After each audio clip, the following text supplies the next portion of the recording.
Good afternoon, my friends. This is Paul, and today I'm going to be reviewing to you Mario Party 2 for the Nintendo 64.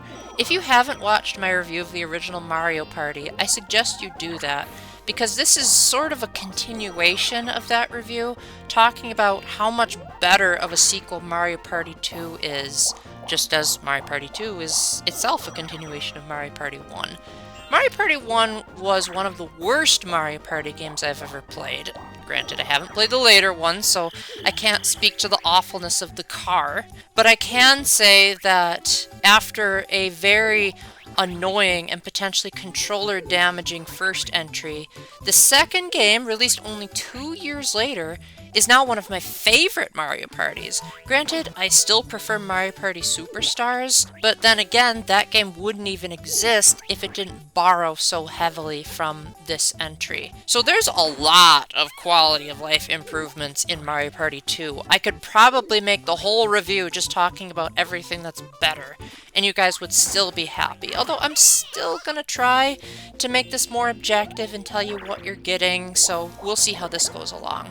So first off, the boards. How have they been changed? First off, they are all new boards, and just about all of them are an improvement. They have much more branching paths and the need to check your map and plan the optimal route to get to the best places where you want to go.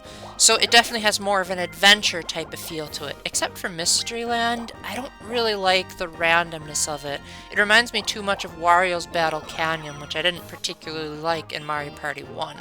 I also like how the boards are each themed, and as a result, the characters will all dress up in the appropriate costumes.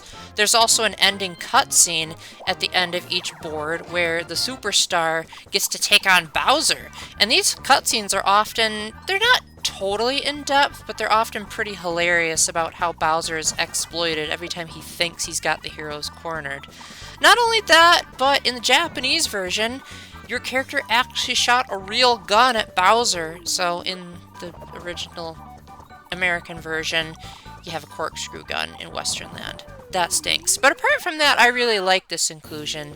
It definitely beats the, oh, you win, that Mario Party Superstars did. And that game also didn't have costumes. Maybe this game is better than I gave it credit for. Not only that, but in addition to the boards themselves being strategic, there's also the inclusion of items to even further balance out the strategy versus luck that Mario Party games are known for. You can only carry one item at a time, which later entries eventually fix, but the fact that items are included at all is already a massive game changer, especially if you have the skeleton key, just saying. Now these items are a little bit harder to get than they are in Mario Party Superstars, as there's really only two ways. You can either pass by an item shop and buy them, or land on a new item space. That way, you play an item minigame.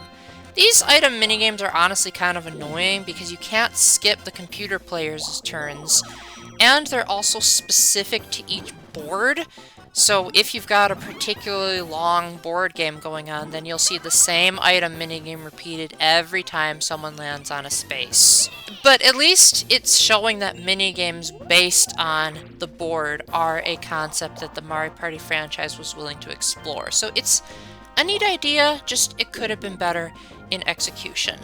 There's also the battle spaces, which is another new space where the players all will pool in either 10 or 20 coins, and then depending on the players' positions within the minigames, then they will get more coins from the pool, and when you're in the later places, you hardly get any coins. You're lucky enough to get just one if you're in third place. There are also Koopa Bank spaces, which I'm kind of mixed about. On one hand, every time you pass by them, you have to pay 5 coins. And in Horrorland, it's ridiculously close to the start point. Good thing they fixed that in Mario Party Superstars. But whoever lands on the Koopa Bank space gets all of the coins deposited, so it can be a great game changer to players who might be lagging behind, or players who might not otherwise have gotten the bonus star for collecting the most coins during the board. So overall, there's a lot of new stuff to take in. Overall, I think the presentation is not too much better, but at least the boards seem to have more background details to give the illusion that a lot of stuff is going on.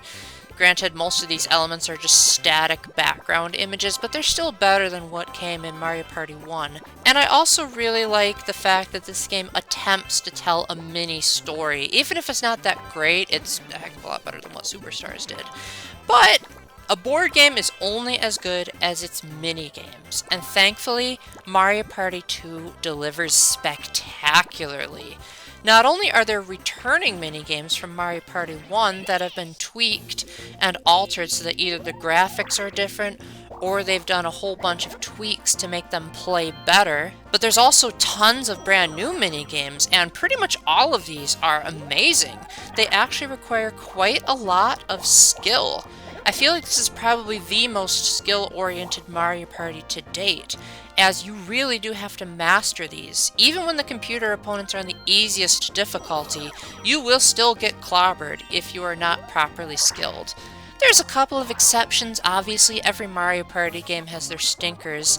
I don't particularly like Day at the Races. It feels like selecting a character and hoping that they will win without any input from the player is just annoying. I'm not a huge fan of the minigames that require you to bash buttons rapidly, but at least it beats the stick rotating ones in Mario Party 1, of which no more stick rotating games. That is probably the best improvement right there. And if that's not good enough, you also have the option to practice mini-games before you jump into them, which later Mario Party games have always included, so that's a nice staple of the series. So this game has better boards, better mini-games, better usage of the coins you've accumulated, which now all of the characters as coins and stars total up at the end of a match, so even what the computer opponents have gathered helps out the main game.